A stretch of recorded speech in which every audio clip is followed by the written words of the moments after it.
Gencatan senjata di Gaza membuka peluang bagi lembaga kemanusiaan untuk kembali menjangkau warga yang terputus dari bantuan.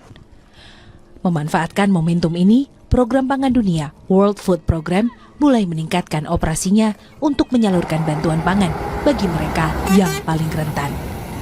Sejak gencatan senjata dimulai 11 Oktober lalu, World Food Program telah mengirimkan 137 truk bermuatan 1.554 ton bantuan pangan ke Gaza untuk mendukung toko roti, program nutrisi, dan distribusi pangan umum.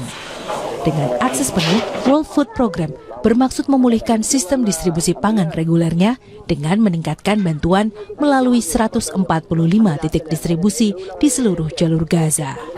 Lebih dari 170.000 metrik ton komoditas pangan yang dikelola World Food Program siap dikirim sekarang atau sedang dalam perjalanan melalui Ashdod, Mesir, Jordania, dan koridor tepi barat. Gencatan senjata sangat penting untuk dipertahankan dan isu-isu terkait hukum dan keterlibatan di Gaza harus ditangani sepenuhnya. Dengan implementasi penuh gencatan senjata, World Food Program dapat beroperasi pada skala yang dibutuhkan untuk menghadapi krisis kemanusiaan di Gaza.